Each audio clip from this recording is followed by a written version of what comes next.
Right, recording. So hi you guys, so welcome to my channel. I'm back with a new video and we're gonna check out some boxing, and no other than my favorite, Mike Tyson. This video is called Mike Tyson's Intimidating Aura. So I'm not gonna ramble and let's get straight into this video. Right, let's see. To me, Mike have never seemed like the intimidating person. Like, just seeing where he come from, the history with Gus, and who he became later on. Yes, it was some, ups and downs, a lot of it. But he just seemed like a good person in general. Meeting a lot of dirty people, that didn't help either. But, yeah, otherwise I never felt like... Maybe because the time that I grew up in, I'm a 90s babies, and then... I guess it depends on what era you grew up in, so you have more access to people in different ways. I don't know, but let's see. I'm not gonna ramble. Mike Tyson used his intimidating aura to give himself an added advantage before and during a fight. I was beating guys off of just pure brute strength and intimidation. Most guys were just pretty much intimidated. They lost the fight before they even got hit. After menacing pre-fight quotes and behavior, yeah, we're not trying to see donkey. Doesn't count. Tyson would eye up his opponents from the moment he entered the ring, and he often sensed fear by looking at their body King, that's a dirty aura right there. language and facial expressions. I walk around the ring, but I never take my eyes off my opponent. I keep my eyes on him, like even if he's ready and pumping. He can't wait to get his hands on me as well. I keep my eyes on him, I keep my eyes on him, I keep my eyes on him. Then once I see a chink in his armor, boom, and one of his eyes may move, and then I know I have him. And then when he comes to the center of the ring, he still looks at me with his piercing look, and as if he's not afraid, but he already made that mistake when he looked down for that 1/10 of a second. He's like, I know I had him. Tyson scored many quick and brutal knockouts throughout his whole career, 22 of them coming at the very first round, and having a reputation as a devastating power puncher that could end a fight in the blink of an eye further enhanced his intimidating aura. Look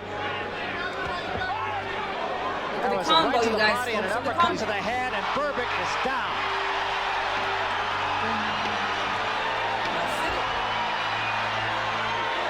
It's over.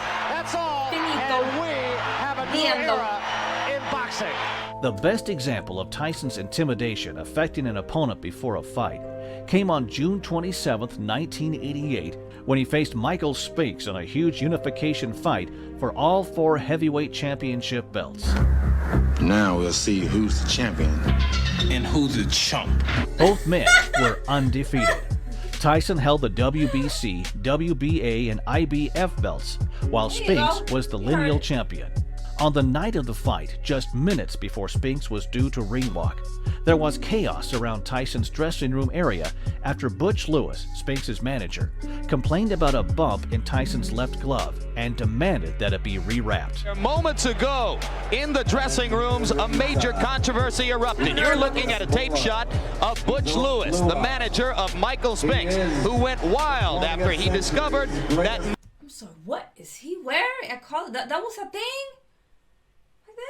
Mike Tyson had his hands taped and apparently had the gloves put on without a representative of Spinks' camp being in Tyson's dressing room.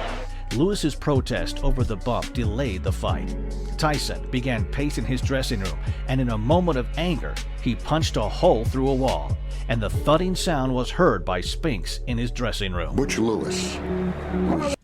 This looks like something like I never seen the movie Magic Mike, but it seems like giving me Magic Mike vibes. Spinks' manager. Like with the collar, as you would go into in every championship fight, the dressing room of your opponent, to watch their hands being wrapped.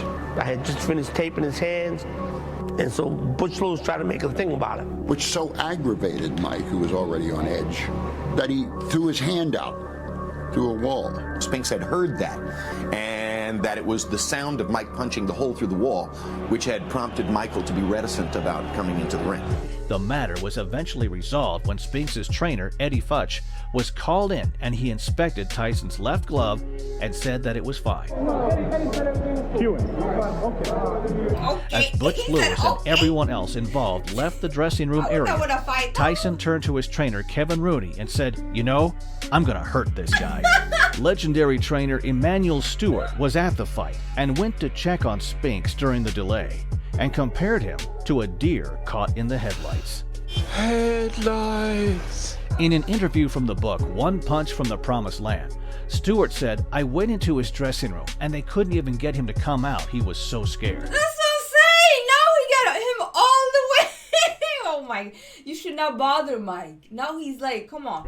He was a nervous wreck, really freaking out. 20 minutes after he was originally due to ring walk, a visibly nervous Spinks left his dressing room and made his way to the ring. I didn't mean that. Mike Spinks makes his way as the crowd touches him. I've not heard the story. First time hearing it. He has more of a look of concern on his face as he makes his way to the ring. Oh, to see this.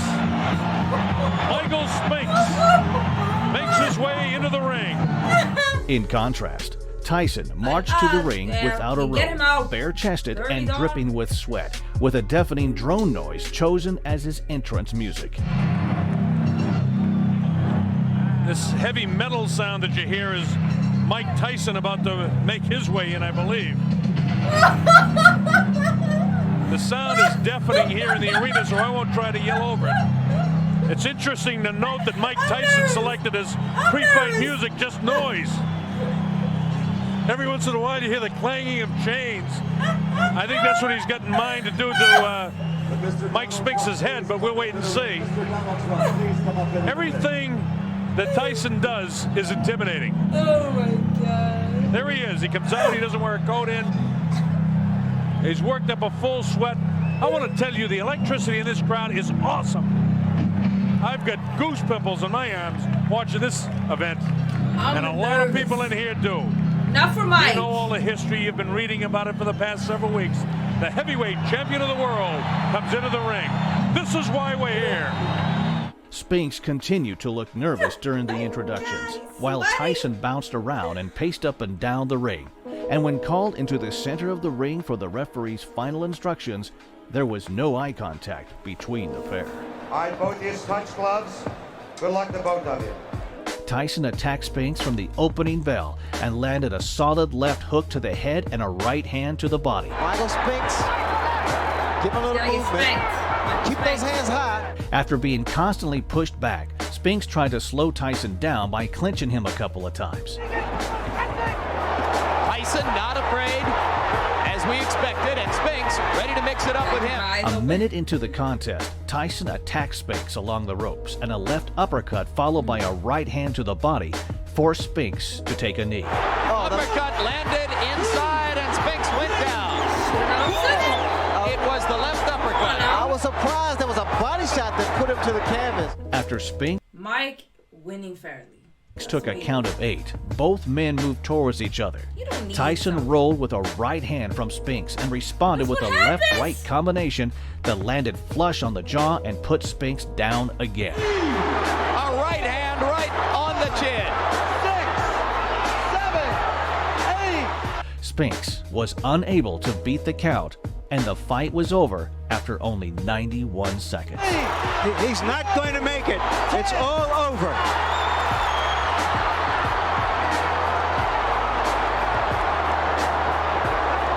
What happened? What was all the delay about before? Do you think Michael just didn't want this to get here this quick? Well, I think he was trying to scrutinize with my brain and make me wait it out. But, you know, I was getting upset. I wanted to go. I'm the kind of guy who's want to fight. Let's get in there and fight. I'm in the dressing room with Tyson, and I'm looking to rattle this guy.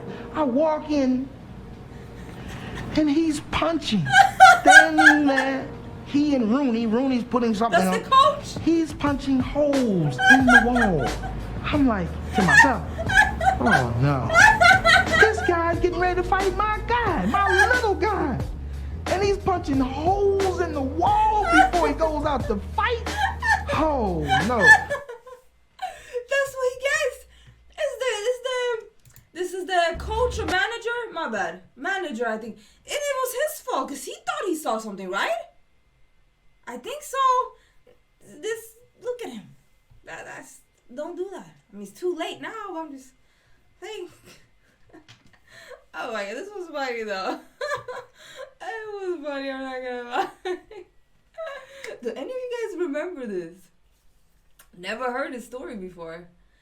Hope you guys enjoyed this one as much as I did. And shout out to him though. I hope that, you know, the manager here, but also, you know, Spanx, my bad. Haven't heard of him too much. It might be a reason for that. Shout out to him though. Yeah. Appreciate you guys for watching the video. I will end it right here, and hopefully I'll see you in another one. Bye.